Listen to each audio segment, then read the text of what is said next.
국민주권선대위 종합상황본부 1실장을 맡고 계신 최혜성 전 의원 나오셨습니다. 와, 안녕하세요. 환영합니다. 예. 소통의 꽃갈콘입니다. 아닌 것 같은데. 최민희 의원께서 방금 말한 출연자 패권이 최혜성 의원 뭐 하는 말이에요. 왜 이게 시간을 자꾸 변경하세요? 근데요, 그런 얘기를 할 수가 없어요. 얼굴 보니까. 너무 바빠서. 지금 막 그냥 너무 일을 많이 하고 잠을 못 자고 쩔었어요. 저도 오늘 보자마자 왜 이렇게 피곤해 보이세요? 이렇게. 방송 나온 지 다행인 줄 아세요. 아, 그래요? 영광인 줄 아세요. 네, 그만큼 바쁘신데 지금 종합상황본부 1실장. 근데 굉장히 바쁜 직책인 것 같습니다. 종합상황본부라고 해서 이름만 들어도. 게다가 일실장이잖아요. 그러니까요. 일실장이 늘 핵심이잖아요. 그런데 우리 청취자들께서 종합상황본부 하면 무슨 일을 하지? 이렇게 좀 갸우뚱하는 분도 계실 것 같아요. 정확하게 어떤 일을 하십니까? 저희가 우선 세 팀으로 구성이 되어 있습니다. 예. 그래서 이슈 대응, 그다음에 상황 대응, 그다음에 조정 이렇게 세 가지 기능이 있습니다.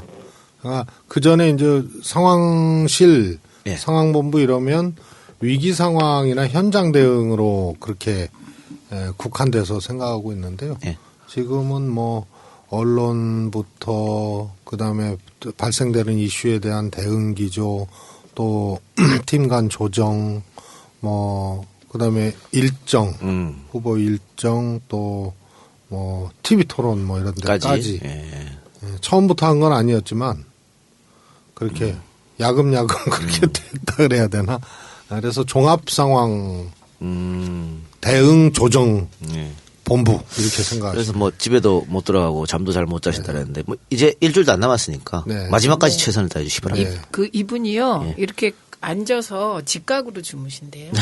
직각으로 주무시다가 뒤로 이렇게 머리만 닿으면 2초 만에 깊은 잠에 빠지신다. 그만큼 피곤하시다는 거죠. 그리고 또 와불 하세요. 오늘 부처님 오신 날인데. 와불은 눕는 거고. 눕는 거고. 좌불. 이뿔. 전 진짜 서서도 뒤통수에 손만 대면 잘 수 있고요. 뭐 1시간 자고 일어나야 된다 그러면 일어나야 될 시간을 3번 이렇게 외우고 자면 그 시간에 딱 일어납니다. 그러니까 6시. 제가 우리 출연자 패권을 존중하도록 하겠습니다. 오늘 깨갱. 부처님 오신 날인데 오늘 문 후보도 뭐 네. 그쪽에 참석하신 거죠? 네. 다른 대선 후보도 다 왔다 간 것 같던데. 네, 그렇습니다. 그 행사는 뭐 매년 그리고 당 대표들이 각 당 대표들이 참석하는 행사고 오늘은 이제 대선 시기니까 후보들이 당연히 그리고 다녀오셔서 또 그 당사 앞에서 사전 투표 또 캠페인 하시고. 자, TV 토론이 어제로 마지막이었습니다. 네. 이제는 없죠. 네. 어제 TV 토론은 어떻게 총평을 하자면은. 역시 뭐 이번 TV 토론 자체가 1대4의 문 후보 입장에서는 1대4의 경쟁이었었는데, 대체적으로 뭐, 처음에 이 새로운 룰 때문에 굉장히 애먹었었잖아요. 네. 그래서 9분 이렇게 나눠서 그냥 총량으로 줘버리니까 답변하다가 자기 얘기는 못하고 전부 질문이 집중되니까. 근데 직전 토론하고 어제 토론은 비교적 조금 균형 있게 그렇게 된 것 같아서 선방하고 잘했다 이렇게. 최 위원 어제 보셨어요? 네, 봤죠. 저는 오늘 아침에 그 민영삼 언론특보하고 아침에 국민의당에 라디오 토론이 있어서 아주 꼼꼼하게 봤습니다. 근데 후보 처음에 이제 저는 늘 지지자들 반응을 더 먼저 보는데 처음에 기조 말씀하실 때 후보자께서 약간 이제 긴장하셨는지 초기에 약간 막 말을 잠깐 쉬고 그러니까 정말 지지자들이요 너무 괴로워하시는 거예요. 그래갖고 다 안 보시겠다 이렇게 나와서 제가 아니다. 이제 조금만 더 있으면 아주 잘하실 거다. 그랬더니 정말요 그 뒤로 가면 갈수록 잘하시더라고요. 어제는. 그리고 심상정 후보하고도 정말 그 카운터 펀치 잘 날리셨고요. 그리고 그 비슷한 장면이 2002년 대선 때 권영길 노무현 양자 토론에서 나왔던 장면이 어제 또 연출됐어요. 그러니까 그 노무현 대통령이 2002년에 그렇게 말씀하셨거든요. 그 습관 가능성이 높은 노무현은 그렇게 근본주의적인 얘기를 할 수가 없다. 현실적인 얘기를 해야 되고 그 권영길 후보와 같은 꽃노래를 내가 못 불러서 안 부르는 게 아니다. 이런 얘기거든요. 어제도 똑같은 장면이 그렇습니까? 연출됐었죠. 어제 홍준표 후보하고 문재인 후보가 4대강 문제 가지고 약간의 뭐 설전을 했었는데 거기에 대해서는 어떻게 생각하세요? 저는 이렇게 생각했어요. 아, 홍준표 후보의 상황은 MB구나. 그 박근혜 정부 감사원의 보고서로도 총체적 그 부실이다. 이렇게 드러난 4대강을 저렇게 옹호하는 거 보니 예, 홍준표 후보의 상황이 확실히 MB겠다. 이런 생각을 했네요. 그래요. 그 4대강 이야기가 나왔으니까. 자, 어제 TV 토론하는 그 시간에 SBS에서 세월호 인양 지연이 정치권과 거래, 특히 문재인 후보하고의 거래다. 이런 식의 보도를 해서 오늘까지도 지금 논란이 좀 확산되고 있습니다. 물론 당시 이제 리포트를 지금 SBS에서 다 내렸어요. 다 내리고 뭐 공식적으로 사과를 하기도 했고요. 아마 오늘 SBS 뉴스에서 다시 한번 공식 입장을 밝힐 것처럼 보이는데 일단 선대위에서는 이번 SBS 보도 어떻게 보고 계십니까? 상황실장님? 우선 매우 악의적이고 예. 기획적이다 이렇게 보고 있습니다. 우선은 이제 구성 자체가 안 되는 보도 아닙니까? 그래서 익명의 해수부 관계자가 한 말을 사실 확인도 하지 않고 보도를 한 거고 국민의당이 그로부터 1시간 후에 기다렸다는 듯이 논평을 했는데 반응을 했는데 그 반응도 굉장히 악의적이잖아요. 뭐 사람이 할 짓이 못 된다. 근데 상식적으로 문재인 후보가 해수부하고 거래할 일 자체가 성립되지 않는 논리 아닙니까? 그래서 저는 소위 말해서 그걸 이제 취재했던 조 기자죠. 조 기자의 내용이 그대로 취재 내용이 방영됐다기보다는 윗선에서 좀 만진 기사다. 그리고 기술이 왕창 들어간 기사다. 그리고 저희가 의심컨대 바로 1시간 만에 반응할 수 있다는 것. 그리고 그것은 짜여진 프레임에 해당하는 그런 워딩들을 했다는 것. 이런 것이 지금까지 아마 역대 선거 포함해서 정치권에서 최악의 이 기획된 보도로 그렇게 얘기할 수 있겠습니다. 일단 해수부에서도 SBS하고 인터뷰한 공무원이 없다라고 공식으로 밝혔고요.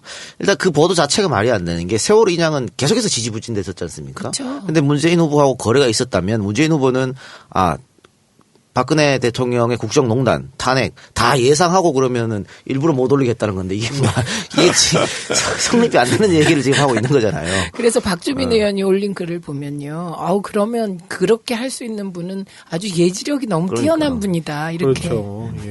그래서 박주민 의원하고 지금 그 SBS 항의 방문도 했다고 이미 하는데. 갔다 왔죠. 근데 저건 뭐 항의 방문의 문제가 아니고 언론을 위해서도 저런 거는 하여튼 규명을 하고 발본색원을 해야 되고 사법적 조치 뭐 다 해야 됩니다. 그건 뭐 다 당에서 당연히 할 테고요. 그렇습니다.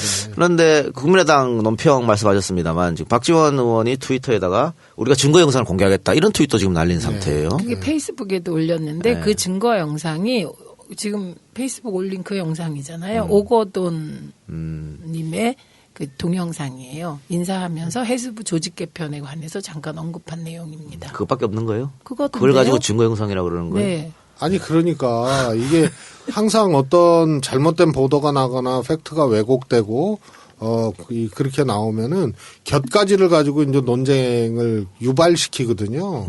해수부 2차관을 할 수도 있고 안 할 수도 있는 문제인데 중요한 것은 어제 보도의 핵심은 그 조작의 핵심은 문재인 후보하고 거래했다는 거 아닙니까? 그렇죠. 그러면 해수부 2차관 하나로 세월호 인양을 좌우지하는 그런 거래를 했다는 얘기인데 그러면 문재인 후보의 실익은 뭐냐?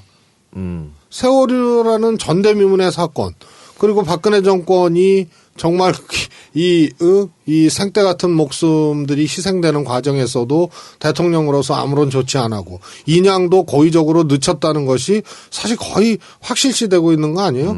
그런 상황에서 문재인 후보가 그것도 2등하는 후보도 아니고 1등하는 후보가 끼어들어가 가지고 야, 요 타이밍에 해주면은 2차관 해줄게. 이거 했다는 얘기 아니에요? 너무 웃겨요. 그러니까 박지원 그 대표가 거의 저거는 사악한 워딩과 행동을 하는 거예요. 그래서 2차관을 하겠다는 그런 이 정책팀하고의 얘기가 있었다라는 오거돈 전 해수부 장관의 이야기를 증거라고 공개하는 건데 이건 본질하고 전혀 상관없는 얘기죠. 그리고 지금 네티즌들 같은 경우에는 SBS가 갑자기 이러는 것은 그 문재인 후보가 4대강에 대해서 집권하게 되면 문제제기를 하겠다.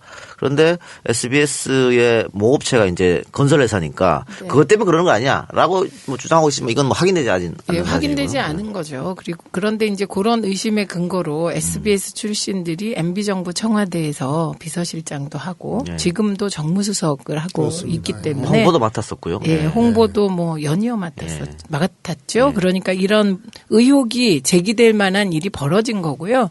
이거는 선거 개입입니다. 언론의 선거 개입.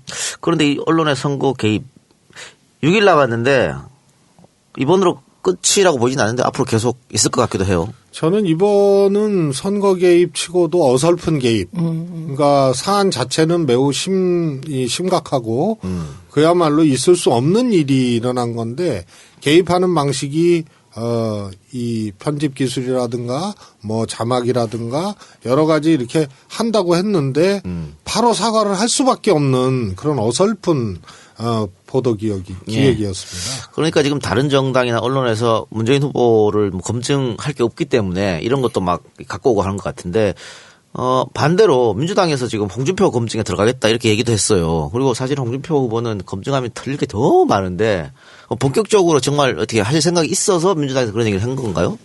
저는 검증은 정치권에서 경쟁하기 위한 수단이 아니고요. 국민들에게 대통령 되겠다고 나온 사람 그 상품에 대해서 기본적인 질 관리 의 예비 단계라고 봐요. 그래서 누구로부터 자유로울 수 없는 거고요.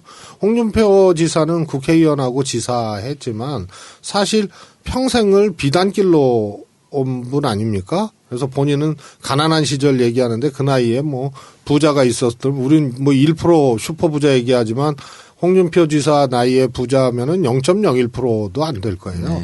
그런데 검사 그 시절 그 이후에는 비단길 아니었습니까? 그런데 검증은 대통령 후보로서의 검증, 큰 선거에서의 검증은 이번이 처음이기 때문에 이 부유했던 국정농단 사태 탄핵 사태로 부유했던 보수적 유목민 요 유권자 그룹들이 반기문한테 갔다가 뭐 그다음에 황교안한테 갔다가 그다음에 또 일부 안희정 지사한테 갔다가 지금 안철수를 거쳐서 홍준표로 귀결되는 다시 복귀하는 과정이거든요. 그래서 좀 지지율이 올라갔죠. 그래서 아마 검증이 이 되면 아마 그동안 는 표가 준 표가 되지 않겠나.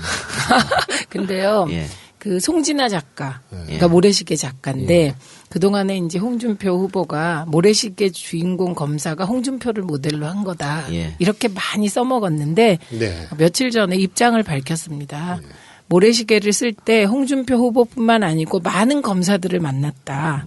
그래서 여러 모델이 있었고 그중에 한 명일 뿐이었다. 이렇게 입장을 밝혔습니다.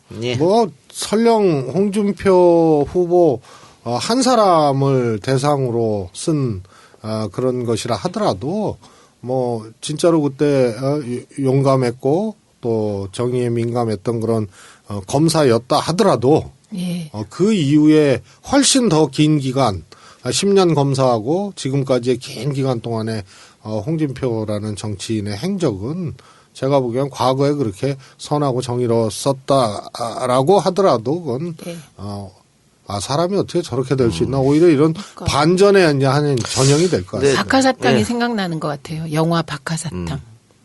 근데 홍준표 검사는 검사 시절에도요. 기회주의자였습니다. 정직한 검사가 아니었어요. 이런 자세한 얘기는 저의 와주테이 박지들한 책에 잘 나와 있으니까 한번 여러분들 구입해서 읽어보시기 바랍니다. 몇 개만 얘기해 주세요. 네? 몇 개만 얘기해 주세요. 너무 길어요. 너무 길은데 박철원 잡아넣은 것만 말씀드릴까요? 네. 박철원 잡아넣은 것은 철저한 기획수사였습니다. YS의 결재에 따른. 그래서 증거가 단 하나도 없었어요. 오로지 증거가 뭐였냐면 증언이었거든요. 여성분의 증언이었는데 그분 재판장에 오지도 않았어요. 증거 하나도 없이 잡아들였어요. 그래서 어떻게 증거가 없이 사람을 잡아들일 수 있냐라고 말했을 때 홍준표 당시 검사의 말이 걸작이었죠. 원래 뇌물 사건은 증거가 없다. 그렇게 얘기한 사람이에요. 네. 자, 그리고 SBS 건 하나만 더 여쭤볼게요. 이번 이 SBS 대선 개입 보도 지지율에는 영향이 있을 것인가 없을 것인가. 이게 가장 중요한 거 아니겠어요? 저는 없다고 봅니다. 그리고 오히려 그동안 꽤 오랜 시간 문재인 후보의 경우에는 상대당 후보 정치 세력으로부터 계속 공격을 받아왔기 때문에 이 허위 사실이고 기획 보도에 의해서 타격을 먹을 만큼 그런 문재인 후보였으면 그 전에 무너졌을 겁니다. 네. 더더욱이 바로 SBS에서 사과했고, 또 박지원 대표 국민의당 같은 경우에는 그런 어떻게 보면 기다렸다는 듯이 낸 반응 때문에 오히려 역풍을 맞고 있는 그런 상황이 아닌가 싶습니다. 같은 의견이십니까? 예, 같은 의견이고요. 이게 오히려 이제 막 SNS에서 가짜 뉴스가 더 심해지면서, 예, 그러면서 저는 우려되는 게요. 이제 어떤 인터넷 언론이 이런 비슷한 것을 만들어서 특정 세력하고 결합해서 가짜 뉴스 생산 양식 그 방식이 더 나빠지는 계기가 되지 않을까 혼자 걱정하죠. 예, 지금 실시간 댓글란에 올라야님께서 깍 최혜성 의원님 보기만 해도 든든한 최혜성 파이팅 하세요. 이건 좀 읽기 좀 그렇네요. 예, 이분께서는 보여만 주세요. 투대문입니다. 박지원 이런 분이 적폐조였는데 어대문 이런 건 알겠는데 투대문은 뭐예요? 투표해야 대통령은 문재인이다. 예, 투대문 여러분 투표해야 됩니다. 자, 투표해야 대통령 문재인 얘기 나왔으니까 내일하고 내일 모레가 이제 사전 투표 날이죠. 제가 알기로는 민주당 의원들은 내일 거의 다 투표를 하기로 했다고 하거든요. 그 이유는 뭘까요? 왜 9일날 하지 않고 사전 투표를 이렇게 투표를 하십니까? 우선 계속 휴일이지 않습니까?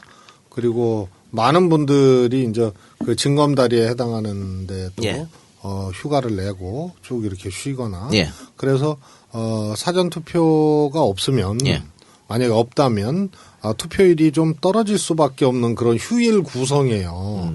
그래서 사전 투표를 많이 하면 전체 투표율이 올라가고 전체 투표율이 올라가면 정권 교체된다. 이 등식이 그대로 이렇게 적용되는 그런 날짜 구성입니다. 그래서 어느 때보다 사전 투표율이 굉장히 민감하게 특히 민주당 입장에서는 다가오고 높아져야 된다.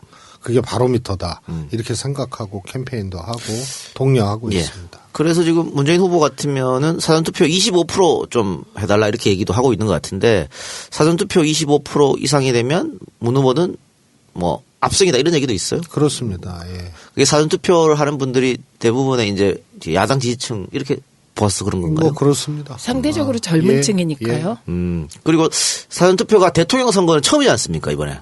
그 전에 한번 해본 적이 없었는데 어떻게 굉장히 좀 투표율은 높아질 것 같습니까? 조금 높아지겠죠. 왜냐하면 그 전에 한 12%, 13% 이 정도였었는데 아무래도 대선이고 대선이니까. 특히 재외국민 투표에서 놀라운 투표력 정말 경이로운 그런 이 투표율을 보였는데요. 이번에 하여튼 어느 때보다 촛불 전국 또 국정농단 사태에 대한 국민들의 어떤 이 해결 또 이런 과정에서 조기 대선이 왔기 때문에 투표율은 높아질 것이다. 다만 2007년 대통령 선거에서 530만 표 가까운 차이로 우리가 참패를 했습니다. 이명박 후보가 당선됐죠. 그때는 투표율이 63%. 그냥 보통 이제 70%가 넘었는데 최저 투표율을 보였거든요. 그 이유가 그때 아주 어려웠던 우리 야당을 지지했던 분들이 대거 투표장에 안 나간 거거든요. 그렇죠. 그래서 이번에 평균 투표율만 유지가 되면 70%만 유지가 되면 보수 유권자들이 좀 덜 나오고 또 적폐청산에 동의하는 야당 지지자들이 조금 더 나가기 때문에 훨씬 더 야당한테는 유리하다. 좋은 거다 이렇게 보고 있습니다. 네, 2007년 63% 말씀하셨는데 지난번 75% 기록했습니다. 한 80%쯤 되면은 야당 유리할 것 같은데 유리하고요. 이후 국정 운영에도 엄청난 그게 에너지가 되는 거죠. 그러니까 80%가 불가능한 것도 아닌 게 일단은 지난번보다 2시간이 연장됐습니다. 투표 시간이. 그리고 사전 투표라는 게 생겼고 어떻게 생각하지? 80% 가능할까요?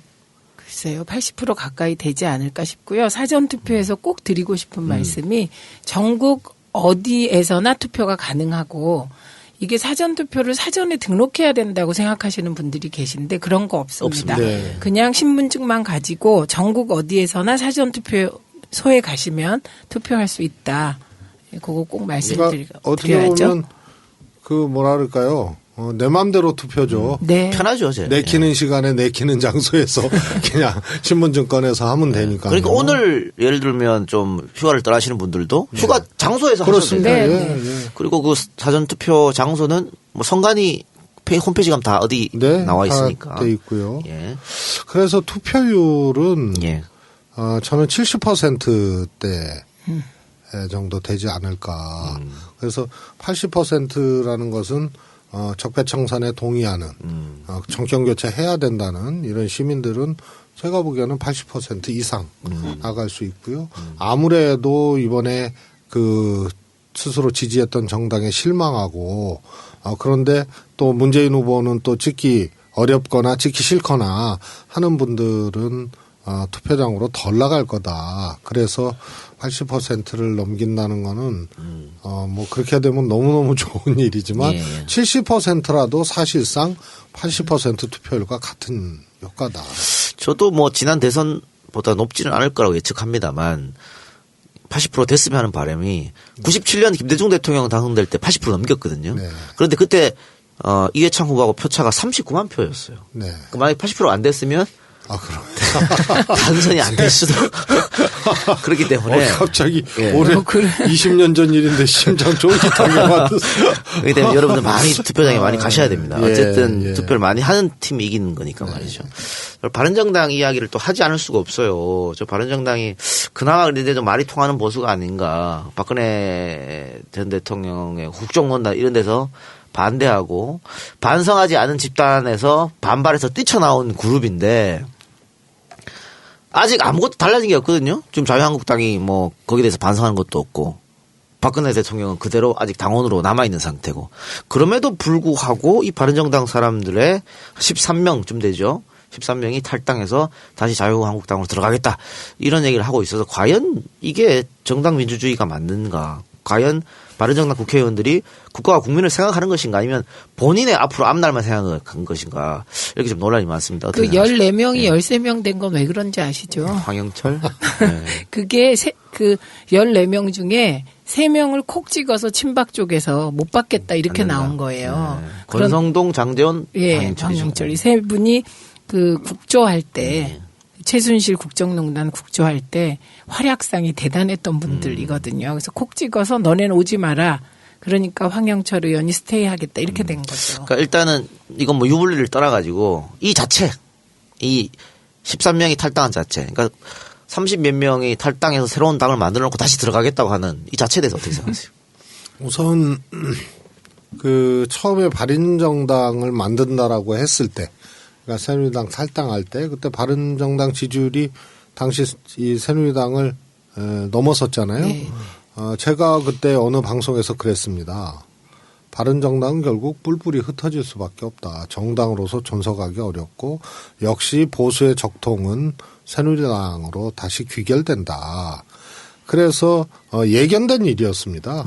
예견된 일인데 탈당해서 바른정당 만들었으면 정치적 승부를 거기서 봐야 되는데 제가 보기에는 그쪽 의원님들이 정치적으로 갈등하고 또 어려운 과정 이것을 처음 겪는 거거든요. 그러다 보니까 어려움에 대한 학습이 안 돼 있는 분들입니다. 정치 참 쉽게 했죠. 많은 수의 국민들이 기울어진 운동장 높은 편에 있는 그 새누리당 의원들을 쉽게 지지해줬고 쉽게 배지 달고 그랬단 말이에요. 노무현 대통령 탄핵 역풍으로 새누리당이 흔들렸을 때도 126석을 했습니다. 그렇죠. 우리는 조금 뭐 오해받고 뭐 이러면서 17대 152석에서 18대 때 81석으로 반토막 났고 그래서 아주 탄탄한 기반 하에 지역구도 또 보수층이 두껍고 인력과 물리력 이런 것을 다 오랜 시간 동안 좌우지해왔던 정당으로서 어려움을 처음 겪는 겁니다. 그러다 보니까 이럴 때 어떻게 해야 되는지, 이럴 때 본질을 어떻게 잘 꿰뚫고 추스려야 되는지, 자신의 개인적인 정치적 지향과 이런 이 국정농단 사태, 또 스스로들 당이 깨지고 이런 사태에서 나의 지향과 이런 환경, 공심을 어떻게 잘 균형 있게 헤아리고 조화시켜야 되는지, 이게 전혀 학습이 안 되는 거죠. 그렇지 않습니까? 그래요. 그런데 또 거기도 약간의 특이한 현상이 나타나고 있습니다. 그 바른정당에서 14명이 탈당 의사를 밝힌 시점부터 당원 가입하겠다는 의사를 밝힌 사람들이 평소에 10배 정도 되고 네. 후원금이 5배 이상 들어오고 있다고 합니다. 지지율이 좀 올라가고. 네, 올라가고 어저께 토론회에서 가장 눈에 띄는 게 유승민 후보의 태도였잖아요. 네. 네. 정책 얘기는 조금 줄이고 여러 가지 이야기를 한 것 같아요. 네. 지금 상황에 대해서. 그래서 대략적으로 뭐 다 아시는 얘기지만 바른정당의 소위 말해서 영남을 기반으로 하고 있는 정치인들은 대체적으로 가야 된다. 이런 분들이고 새누리당이 이제 조금 접전 지역 우리 민주당하고 이런 분들은 조금 이렇게 갈등하고 물론 예외적인 분들은 있고요. 그래서 남아있는 분들도 제가 보기엔 자유한국당에 쉽게 합류하기는 또 어려운. 쉽지 않을 것이다. 예. 그래서 어떻게 보면 바른정당도 이렇게 두 갈래로 이렇게 쪼개진 그런 상황이죠. 근데 국민의당으로 또 간다는 분들이 몇 분 계시다면서요? 그래서 그걸 뿔뿔이 흩어진다고 하는 것이죠. 네. 근데 지금 탈당한 사람들이 이제 거의 다들 이제 지역구를 갖고 있는 의원들인데 뭐 나름 조직도 있을 거 이럴 거 아닙니까? 그러다 보니까 이 잠자코 있던 보수들이 홍준표한테 쏠리는 게 아니냐 이런 이야기가 많이 나오고 있어요. 그러면서 뭐 어제 발표된 여의도 연구소 여론조사 같은 경우 보면은 이제 안철수 또 홍준표 후보가 거의 붙어 있는 동률을 이루는 이런 그게 뭐 일부러 그런 발표를 어제 냈는지 알 수 없습니다만 그렇게 하고 있습니다. 어떻게 홍준표 후보로 쏠릴 것 같습니까? 보수표가 안철수 후보는 떨어지고 이미 뭐 실버 크로스라 그러대요. 골든 크로스가 아니고 그거는 일어난 거죠 이미. 일어난 겁니다. 추이가 굉장히 빠른 속도로 지금 사실 일어났다고 지지율 교차 현상이 일어났다고 보는 거고요. 조금 더 지속될 가능성이 큽니다.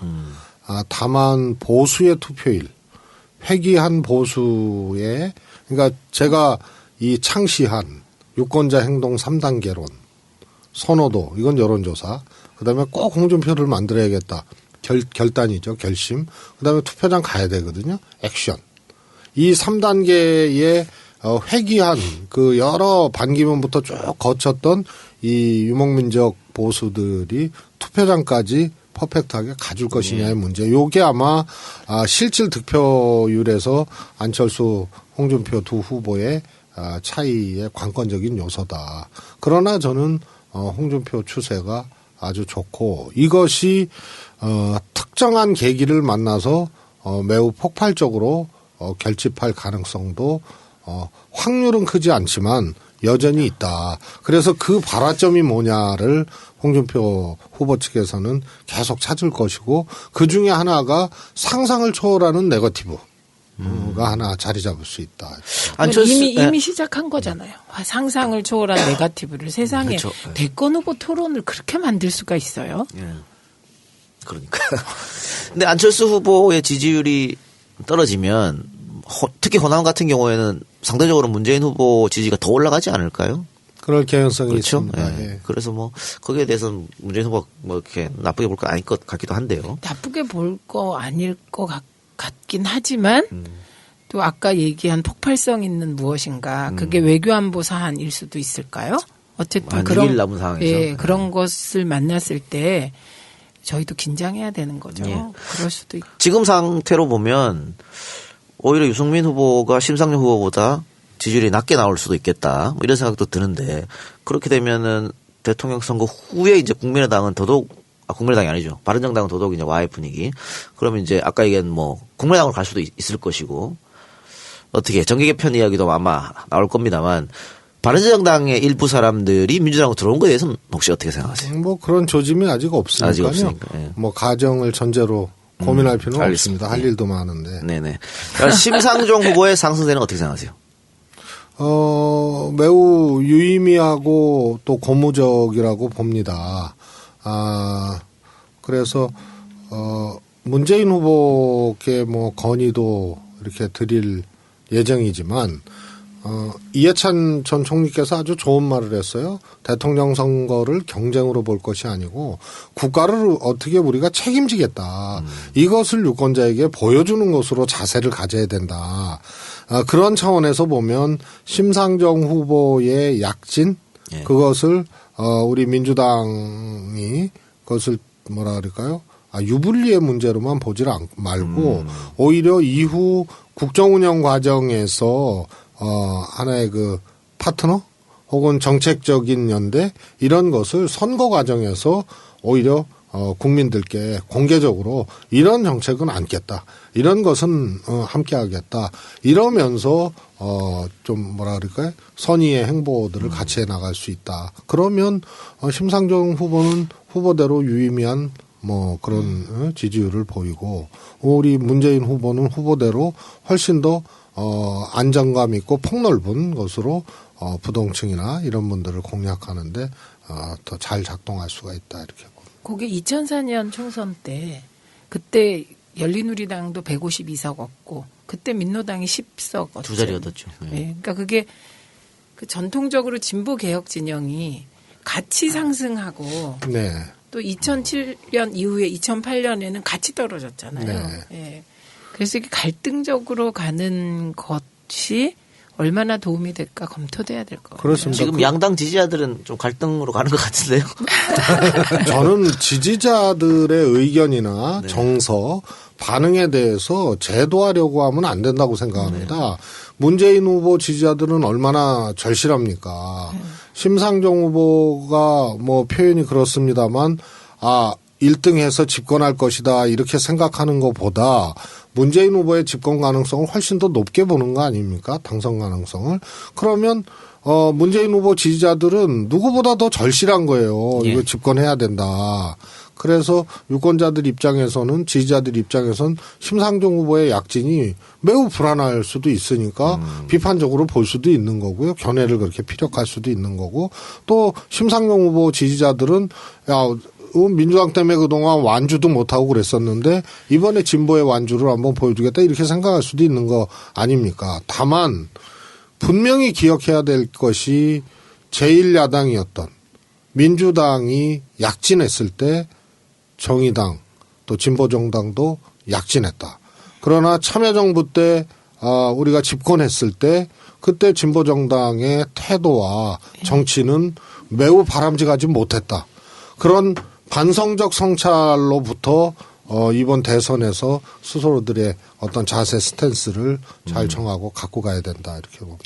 우상호 원내대표는 왜 그런 말씀을 하셔가지고? 우상호 원내대표에게 물어보십시오.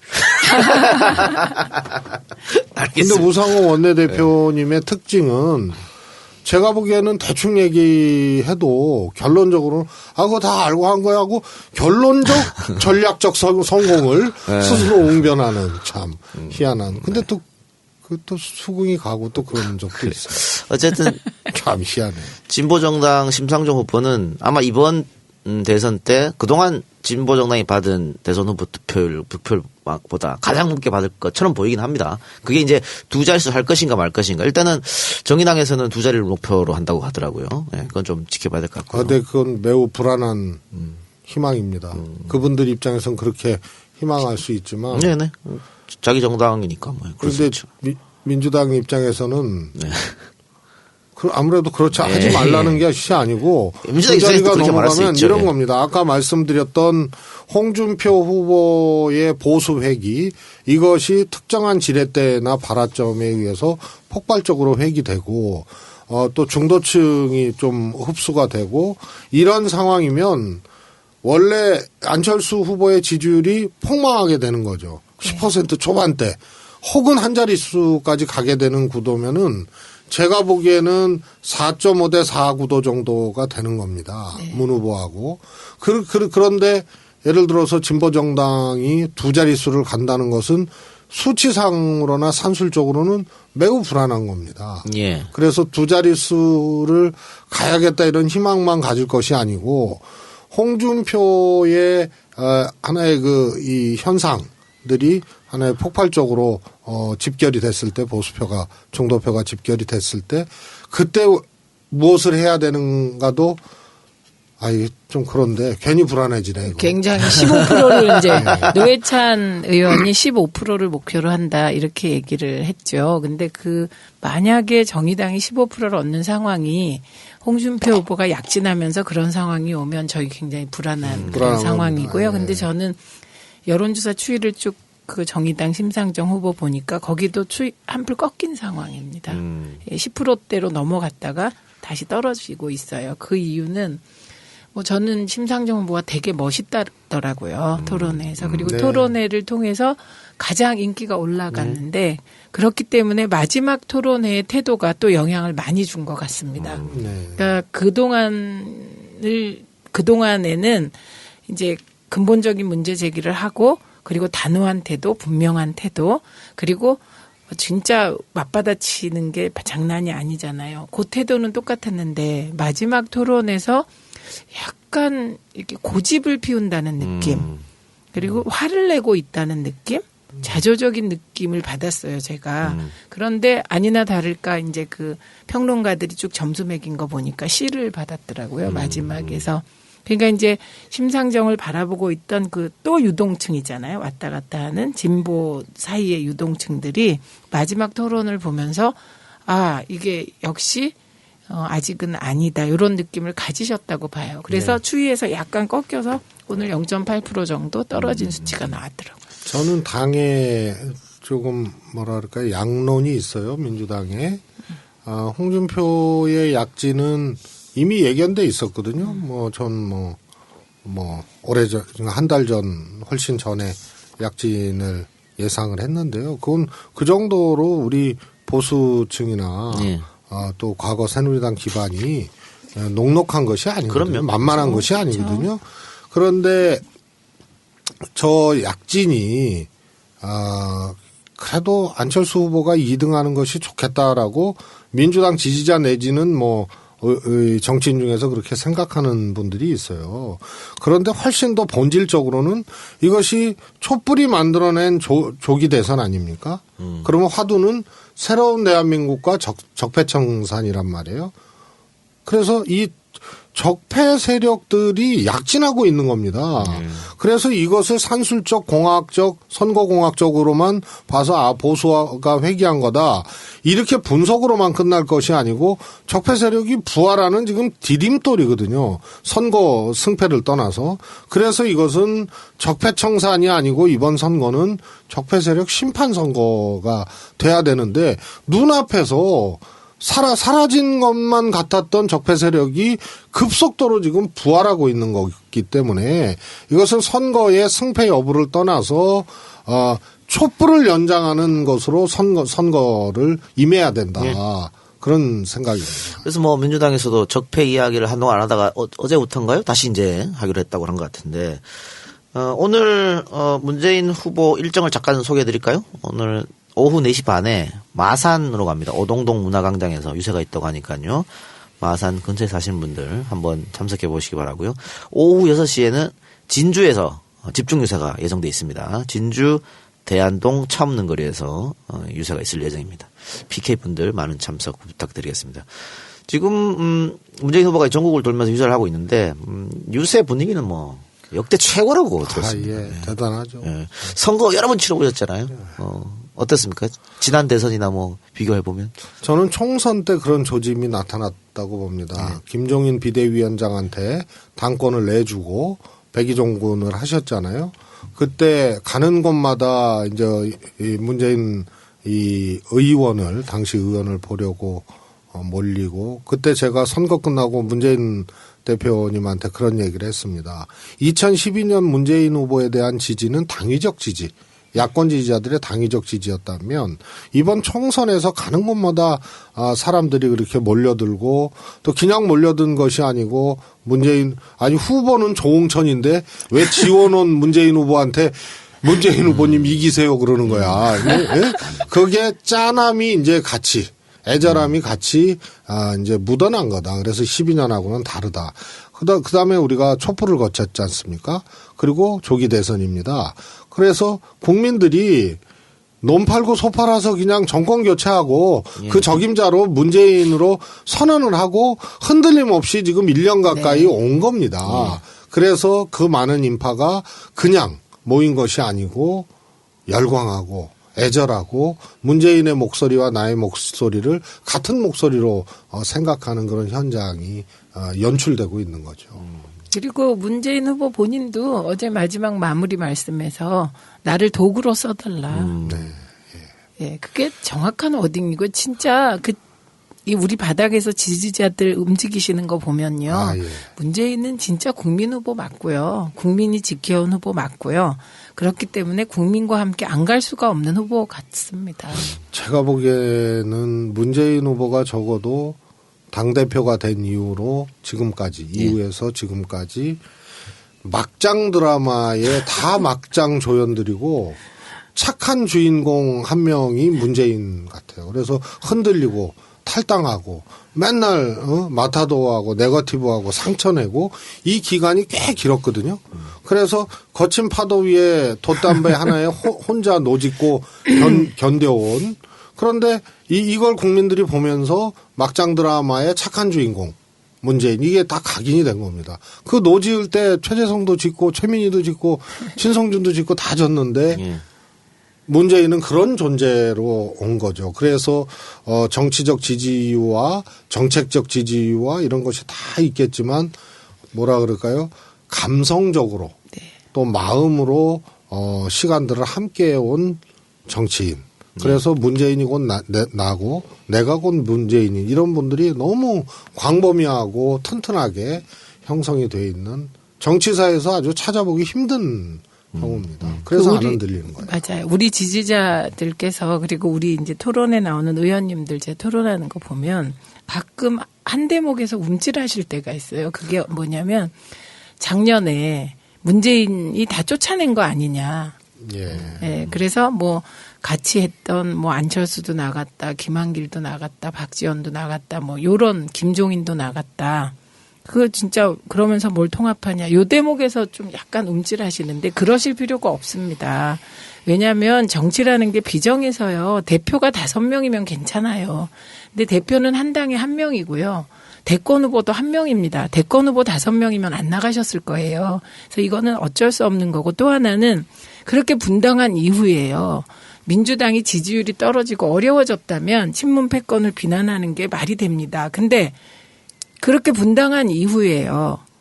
지금까지 우리 당이 50%까지 지지율을 찍었습니다. 그러니까 국민들께서는 친문 패권 비난을 안 받아들이고 계시는 거예요.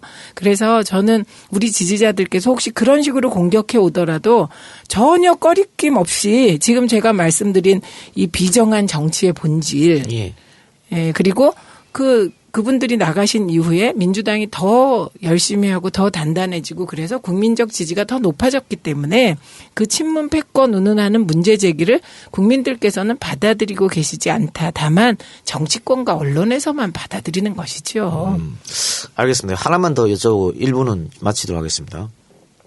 자유한국당, 경남도당 페이스북 혹시 보셨어요? 선거투표 독려하는 인공기. 저희 그거 법적 그래서 제가 그것 때문에 여쭤보려고 그랬는데 이거 그냥 둬도 되는가? 안 그냥 둬요. 그렇죠? 나 깜짝 지금 이렇게 놀랐거든. 돼요. 이거요. 고발을 안 할 수가 없어요. 자, 일단 제가 막 어떤 건지 설명을 좀 드리고 이게 투표용지 이렇게 해서 투표를 독려하면서 1번에 인공기 그려놓고 2번에 홍준표, 3번에 또 인공기를 그려놨거든요. 그러니까 마치 1번을 찍으면 북한을 도와주는 것처럼 이렇게 3번도. 3번도 예, 그거에 있어서 중요한 건 옛날에는 1번만 그렇게 했어요. 근데 이제 1, 3번을 동시에 인공기를 그려 넣었다. 이게 중요하고. 그리고 저희가 이걸 접수를 안 할래도 안 할 수가 없어요. 그냥 SNS를 통해서요. 그렇죠? 제가 이것도 한 30개쯤 받은 것 같아요. 이런 게 있다. 예, 그런데 첫 번째 받았을 때 즉시 신고하고요. 그러면 상황실은 상황실대로. 뭐 이렇게 그다음에 선대위 또 다른 조직은 조직대로 막 의논해서요. 이게 즉시 처리되고 있습니다. 그래서 제가요. 한 5분까지는 답을 해드리다가 그 이후로는 답을 할 수가 없어요. 너무 많이 오셔서. 그래서 지금은 부정선거 감시단이 필요가 없어. 필요가 없어요. 왜냐면 온 국민이 다 부정선거 감시하고 있고 너무 중복적으로 해. 30개씩 오고 50개씩 오고 막 그러잖아요. 그래갖고 제가 아예 이제는 그 쪽지 오시는 분들한테 말씀을 드렸어요. 제가 답 못해도 화내지 마세요. 이거 하다가 일을 못하겠어요. 이렇게 드렸고 또 토론회 딱 끝나잖아요. 그럼 이제 문 후보님이 어떤 부분을 방어를 못하면 세상에 방어 논리를 지지자들께서 다 만들어서 보내주세요. 대단한 거예요. 예, 팩트체크 지지자들이 다 해주세요. 세계 최고의 지지자들이고 당원이에요. 우리가 맨날 선진국 정당 당원들 부러워하고 그랬잖아요. 정치하는 사람들 입장에서. 거기서 후원금도 내고 대를 이어서 당원하고 뭐 독일 3인당 사하라 사막에서 기민당원 만나면 우리는 토론에서 이긴다. 이게 아예 슬로건이야. 그러니까 야, 선진국 당원 엄청 부러워했는데 제가 보기엔 문재인 대표 시절 이후로 우리 당원 지지자들이 세계 최고의 수준이 됐습니다. 정책적으로, 전략적으로, 대응 능력에 공보 능력까지 있어요. 저 깜짝 놀랐어요. 참 놀랍습니다. 그래서 TV 토론 그 팀이 캠프에만 있는 게 아니에요. 전 국민이 문재인 TV 토론 팀이에요. 알겠습니다. 자, 여기서 1부를 마치고요. 여러분, 내일 5월 4일, 모레 5월 5일, 이틀간, 양일간이 사전투표 날입니다. 많이 좀 투표를 해주시길 부탁드리겠습니다. 2012년 대통령 선거 때 60세 이상 투표율이 75.2%를 기록했을 때 20대 투표율이 41.5밖에 기록하지 못했습니다. 50%가 되지 않았어요. 여러분들이 만들어가는 세상입니다. 특히 20, 30대 앞으로. 그렇기 때문에 여러분이 만들어가는 세상 여러분들이 바꾸시기 바랍니다. 꼭 사전투표 참여해 주시고요. 사전투표에 참여하지 못하시면 5월 9일 대선날 또 참여하시면 됩니다.